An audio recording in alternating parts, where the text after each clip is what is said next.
Smart કેજીપીવીમાં login થવા માટે કેજીપીવી ID, password અને કેપ્ચા કોડ એન્ટર કરવાનું રહેશે. હવે જેવું તમે કેજીપીવીમાં લોગિન થશો એવી રીતે આ રીતે તમારું મેન્યુ આઇટમ્સ દેખાશે. તેની અંદર તમારે રજિસ્ટર્સના મેન્યુ ટેબમાં જઈ અને રજિસ્ટર્સની અંદર અલગ જે રજિસ્ટર્સ આવેલા છે તેમાં આપણે સ્ટેપ બાય સ્ટેપ બધા જ રજિસ્ટરમાં કેવી રીતે એન્ટ્રી કરીશું તે જોઈશું. હવે આપણે એક રજિસ્ટરમાં એન્ટ્રી કરીને જોઈએ. સૌપ્રથમ અહીંયા આપણે કોચિંગ માટે એક્સ્ટ્રા કોચિંગ રજિસ્ટરમાં જઈ રહ્યા છે. એક્સ્ટ્રા કોચિંગ રજિસ્ટરની અંદર જેવું તમે રજિસ્ટરમાં એક્સ્ટ્રા કોચિંગ સિલેક્ટ કરશો એવી રીતે આ રીતે ડિસ્પ્લે થશે તમારા રેકોર્ડ્સ. હજી સુધી એક પણ એન્ટ્રી નથી થઈ એટલે અહીંયા બધું એમ્પ્ટી બતાવે છે. હવે આપણે અહીંયા એડ ન્યૂ ઉપર ક્લિક કરીશું. એમાં જે પ્રમાણે માહિતી માંગી છે તે તમારે સ્ટેપ વાઇઝ એન્ટર કરવાની રહેશે. અહીંયા જે સ્ટાર કરેલું છે એ બધી જ માહિતી કમ્પલસરી એન્ટર કરવાની છે. જો તે માહિતી એન્ટર કરવામાં નહીં આવે તો ડેટા સેવ થશે નહીં. તો અહીં એક્સ્ટ્રા કોચિંગ શિક્ષકનું નામ, મોબાઈલ નંબર, અહીંયા તમારે કમ્પલસરી મોબાઈલ નંબરના ડિજિટ્સ પ્રોપર છે કે નહીં તે ચેક કરવાનું રહેશે, નહીં તો આવી રીતે પ્રોમ્પ્ટ આવી જશે. પછી કોચિંગ કયા ધોરણ માટે કરવામાં આવી રહ્યું છે ધોરણ સિલેક્ટ કરવાનું રહેશે. પછી કયા વિષયનું છે વિષય લેવામાં આવશે. કેટલી દીકરીઓને કોચિંગ આપવામાં રહ્યું છે તેની સંખ્યા, કોચિંગનો સમય. અહીં AM PM તમારે ધ્યાન રાખવાનું રહેશે. જો સાંજનો સમય હોય તો PM સિલેક્ટ કરવાનું અને સવારનું હોય તો AM કરવાનું છે. આપણે સાંજનો 6 વાગ્યાનો ટાઈમ સિલેક્ટ કરીએ તો 6 થી 7નું જો કોચિંગ હોય તો તેવી રીતે એન્ટ્રી કરવાની. અહીંયા કોચિંગનો સમય ઓટોમેટિકલી આવી જશે એટલે અહીંયા 1 કલાક ઓટોમેટિકલી કેલ્ક્યુલેટ થઈ રહ્યો છે તો તમારે એન્ટ્રી કરવાની રહેતી નથી. કોચિંગ કઈ તારીખથી કયા તારીખ સુધી આપવામાં આવશે તેની ડેટ સિલેક્ટ કરવાની રહેશે. એટલે જો કોચિંગ આ 14 તારીખે આજથી શરૂ થઈ છે તો એ દિવસ અહીંયા કેલેન્ડરમાં ઓટોમેટિકલી આવશે. એટલે તમે પાછળની તારીખ સિલેક્ટ નહીં કરી શકો અને આગળની તારીખ સિલેક્ટ નહીં કરી શકો. એટલે 3 કે 4 દિવસની જ આમાં ફ્લેક્સિબિલિટી આપવામાં આવેલી છે. એટલે તમારે જૂની ડેટની અંદર જવું હોય તો 3 દિવસ જૂની એન્ટ્રી કરી શકશો. એનાથી વધુ જૂની એન્ટ્રી અહીંયા થઈ નહીં શકે. એનું ખાસ ધ્યાન રાખવું. કોચિંગ પૂરી થયાની તારીખ કરવાની છે અને આપણે જે મંથલી મહેનતાણું જે કેજીપીવી તરફથી નક્કી કરવામાં આવ્યું છે એ મહેનતાણું તમારે અહીં લખવાનું રહેશે. બધી જ માહિતી ભરીને સેવ કરશો. જેવી માહિતી સેવ થશે એવી રીતે અહીંયા રેકોર્ડ આવી જશે. હવે આ માહિતીને તમારે એડિટ કરવી હોય તો અહીં એડિટનું જે સિમ્બોલ છે પેન્સિલવાળું એના આઇકન પર ક્લિક કરશો તો તમે એડિટ કરી શકશો. જો ભૂલથી ખોટી એન્ટ્રી થઈ હોય તો તેને તમે ડિલીટ પણ કરી શકશો. હવે આપણે બીજા રજિસ્ટર પર જઈશું. જિજ્ઞાસા પ્રોજેક્ટ કોચિંગ. જિજ્ઞાસા પ્રોજેક્ટ કોચિંગની અંદર આવી રીતે જેમ એક્સ્ટ્રા કોચિંગનું આવ્યું હતું તેવી રીતે સિમિલર ટેબલ આવશે. એની અંદર તમારે અત્યારે ડેટા એન્ટર નથી કરેલા એટલે અહીં કશું બતાવી રહ્યા નથી. હવે આપણે જેવી ડેટા એન્ટ્રી કરીશું એવું ત્યાં માહિતી આવી જશે. સેશનની તારીખ સિલેક્ટ કરીશું. સેશનની તારીખ બધી જગ્યાએ સિલેક્ટ કરવામાં ખાસ ધ્યાન રાખવું કે આગળની તારીખ તમારી સિલેક્ટ ઓટોમેટિકલી જ નહીં થાય અને પાછળની તારીખમાં બી જે સમય મર્યાદા આપી છે એ સમય મર્યાદાની અંદર જ સિલેક્ટ કરવાની રહેશે. જેમ કે 3 કે 4 દિવસ, એનાથી વધુ જો જૂનો રેકોર્ડ કે એન્ટ્રી હશે તો એ કદાચ તમારે એ ડેટ સિલેક્ટ નહીં થાય. વિષય લખીશું. જિજ્ઞાસા પ્રોજેક્ટમાં જેટલા ધોરણ 6ની દીકરીઓની હાજરી હતી તેમની હાજરી, ધોરણ 7ની દીકરીઓની હાજરી, આવી રીતે તમામ દીકરીઓની હાજરી એન્ટર કરીશું અને કોચિંગમાં જે પ્રવૃત્તિ કરવામાં આવી હોય તે પ્રવૃત્તિની ડિટેલ્સ લખીશું. તમે આ માહિતી ગુજરાતીમાં પણ લખી શકશો. આ માહિતીમાં વધારે ડિટેલમાં તમારે લખવું હોય તો તે પણ તમે લખી શકશો. એ લખ્યા પછી તમારે સેવ કરવાનું રહેશે. જેવું સેવ થશે એવું આવી રીતે પ્રોમ્પ્ટ આવી જશે અને અહીંયા ડેટા એન્ટ્રી થયેલી તમે જોઈ શકશો. હવે આપણે વિઝિટ બુક રજિસ્ટર પર જઈશું.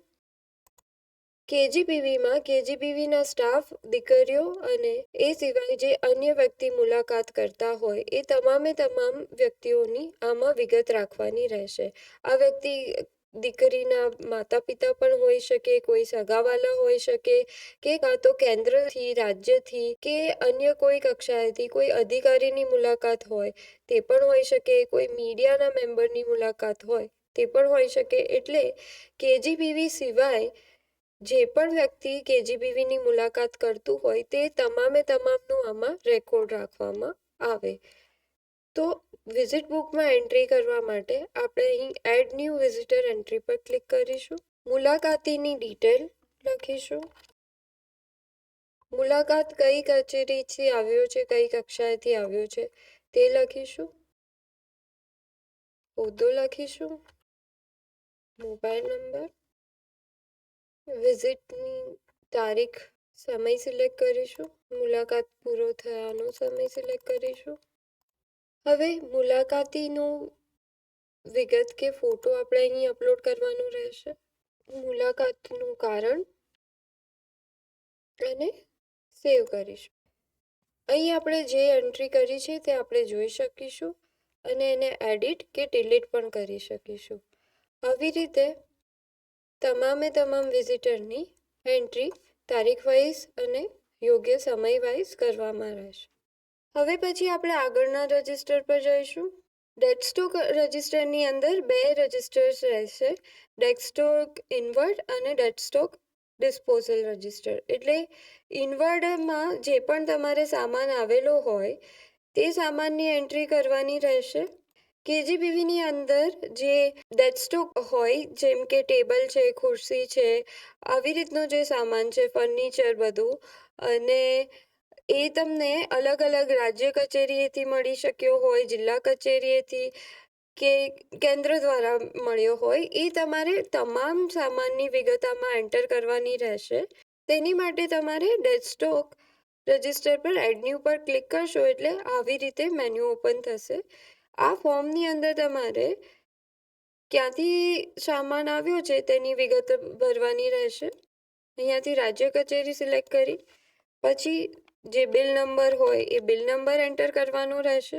પછી ડેસ્કટોપની જે પણ બિલની તમારી જે ફાઇલ છે એ બિલની ફાઇલ તમારે અપલોડ કરવાની રહેશે.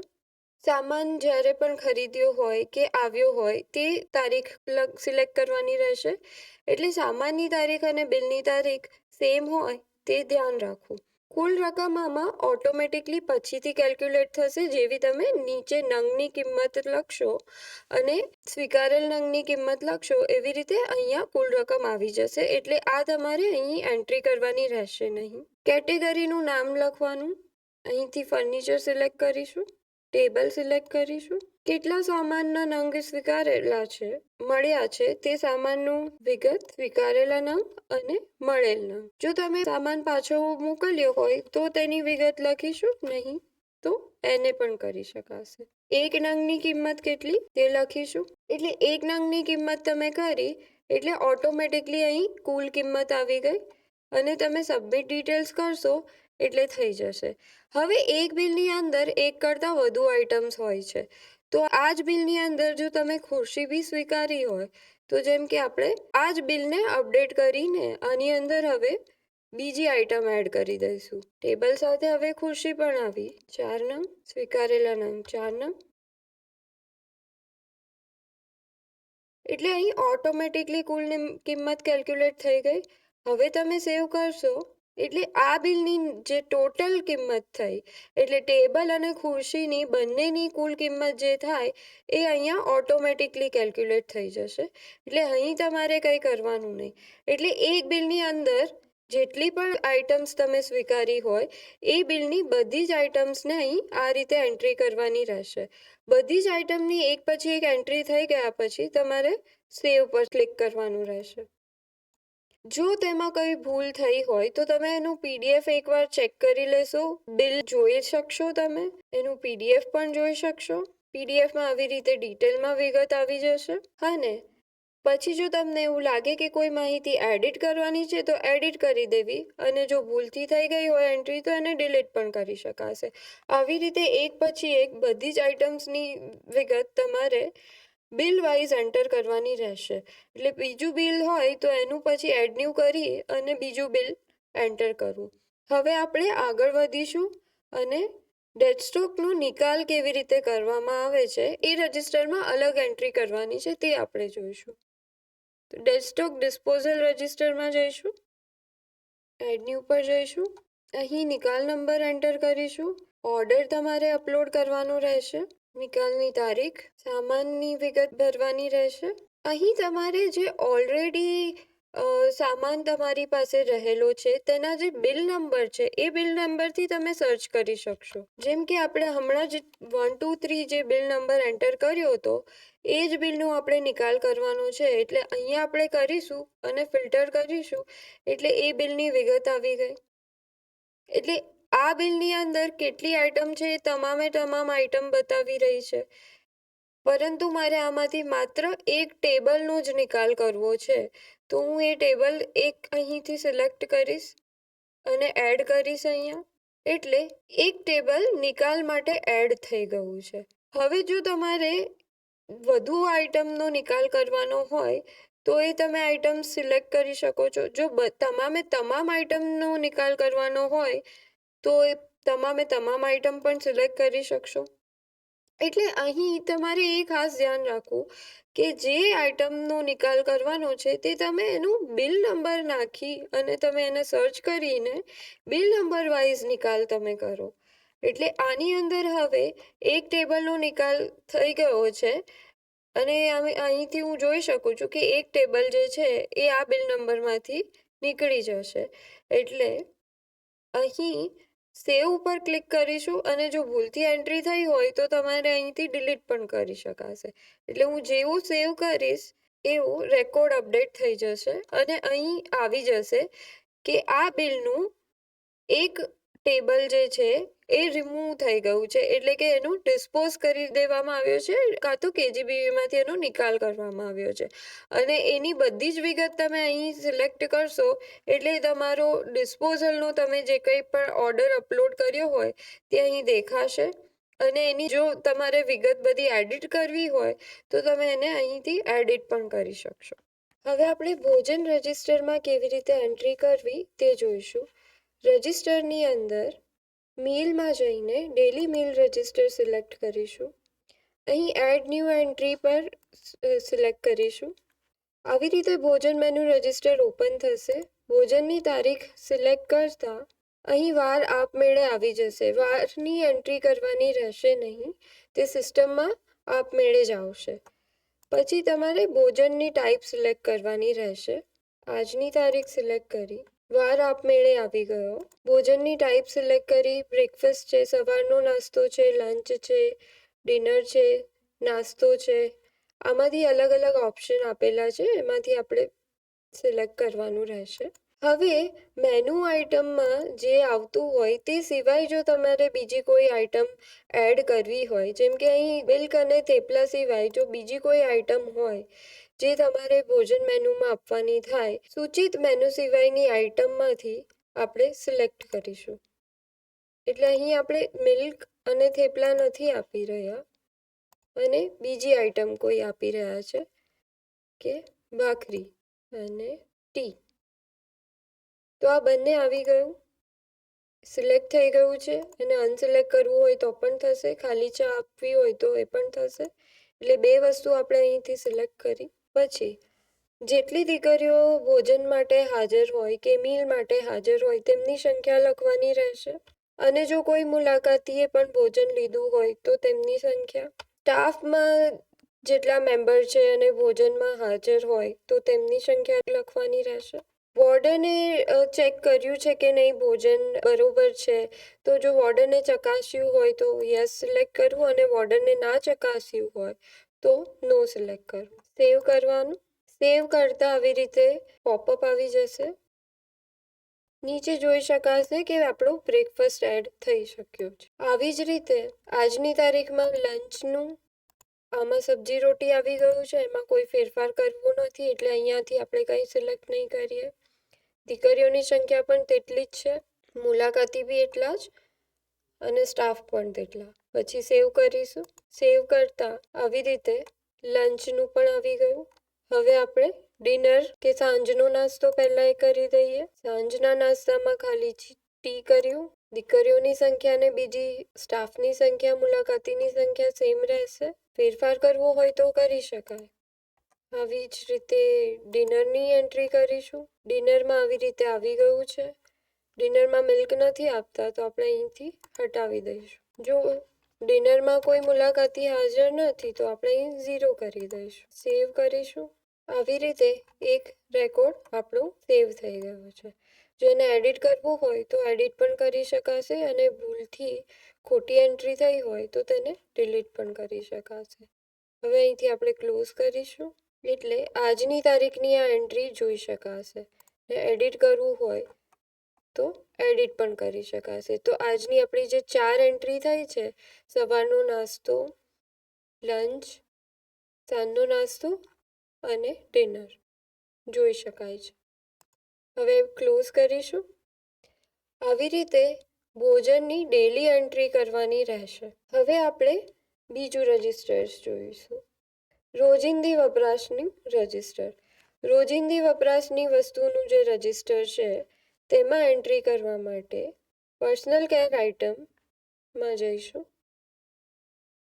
પર્સનલ કેર આઇટમ ઇનવર્ડ એ રોજિંદી વસ્તુનું રજિસ્ટર. એડ ન્યૂ ઉપર ક્લિક કરીશું. અહીં જે તે બિલ નંબર હોય તે બિલ નંબર એન્ટર કરીશું. અહીં ખાસ નોંધ રાખવી કે જે બિલ નંબર છે તેમાં લીધેલી તમામ વસ્તુઓની આ એક સિંગલ એન્ટ્રી જ થશે. એટલે કે એક બિલ નંબર એન્ટર કરી તેમાં રહેલી એક વસ્તુની વિગત ભરવી, પછી બીજી વસ્તુની વિગત ભરી, એવી રીતે તમામ વસ્તુની વિગત ભરવાની રહેશે. હું બિલ આઇટમ સિલેક્ટ કરીશ. બિલને અપલોડ કરીશ. ખરીદ તારીખ, રિમાર્ક્સ હોય તો તે લખવા. અહીં ગ્રોસ ટોટલ આપમેળે આવી જશે, એમાં કોઈ એન્ટ્રી કરવાની રહેશે નહીં. કેટેગરીનું નામ આપણે સિલેક્ટ કરીશું કે કઈ રીતની આઇટમ છે, સ્ટેશનરી આઇટમ છે કે નોન સ્ટેશનરી આઇટમ છે. તો એવી રીતે અલગ અલગ કેટેગરીમાંથી કેટેગરી સિલેક્ટ કરીશું. સ્ટેશનરી આઇટમ્સ લીધી છે આપણે. અહીંથી એક આઇટમ સિલેક્ટ કરી. કેટલા નંગ? તો 60 નંગ પેન લીધી હોય તો તે અને નંગ દીઠ કિંમત લખીશું. એટલે અહીં સેવ આઇટમ કરતાં ગ્રોસ ટોટલ આપમેળે આવી જશે. અહીં 300 રૂપિયા આવી ગયા આપમેળે કેલ્ક્યુલેટ થઈને. હવે આ જ બિલની અંદર બીજી વસ્તુ, જેમ કે પેન સાથે પેન્સિલ પણ ખરીદી છે તો એના તમામ નંગ દીઠ આઇટમની કિંમત. તો નંગ દીઠ કિંમત આપણે લખીશું, સેવ કરીશું. એટલે આ જ બિલની અંદર બધી જ વસ્તુ એડ થઈ રહી છે. બુક 60 નંગની કિંમત. અહીં તમે જોઈ શકશો કે ગ્રોસ ટોટલ જે છે આપમેળે કેલ્ક્યુલેટ થઈ રહ્યું છે. એટલે અત્યાર સુધી આપણે જેટલી બી એન્ટ્રી કરી એ બધાનું ટોટલ અહીં જોઈ શકાશે. પેન, પેન્સિલ અને નોટબુકનું આ બધું જ સેવ થઈ ગયું. પછી છેલ્લે અહીં જ્યારે સેવ કરશો ત્યારે આ બિલમાં આવેલી તમામ વસ્તુઓ સેવ થઈ ગઈ છે. એટલે આવી રીતે પર્સનલ કેર આઇટમ રોજિંદી વસ્તુઓનું પણ બિલ વાઇઝ એન્ટ્રી કરવાની રહેશે.